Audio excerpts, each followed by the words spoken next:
শাকিব খান যে এতটা নির্লজ্জ এবং এতটা যে পর্দার ঘূর্ণি ছাড়া মানুষ হয়ে যাবে, এটা আসলে আমি 8 বছরে রিড করতে পারিনি। ইনফ্যাক্ট ওর ফেসে আমি রিড করতে পারিনি যে ও এতটা নির্লজ্জ হয়ে যাবে। আচ্ছা, জয়ের জন্মের পর থেকে আপনি আরেক শাকিব খানকে দেখা শুরু করেন?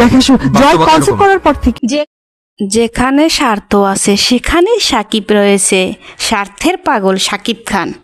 সাকিবের উপর থেকে হৃদয়বান ব্যক্তি মনে হলে ভেতরটা একবারই কালো। সংসারে থাকাকালীন সেই সাকিবকে পেয়েছিলেন অপু বিশ্বাস। সেই সাকিবের মাঝেই হঠাৎ করে এতটা পরিবর্তন আসতে পারে তা জানা ছিল না অপু বিশ্বাসের।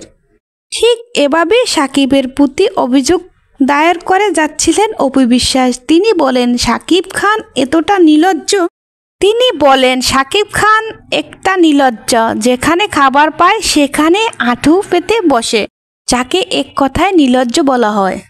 তো অপুর সেই আশা ভরসা মুহূর্তেই শেষ করে দিল শবনম বুবলী। যুক্তরাষ্ট্রে একমাত্র কিং খানের ভরসা হয়েছিলেন শবনম বুবলী। তাদের দেশে এসে বহাল থাকবে তা একমাত্র নিশ্চিতভাবেই বলা যায়। তারপরেই উঠে আসে অপু বিশ্বাসের এই আলোচিত মন্তব্যটি।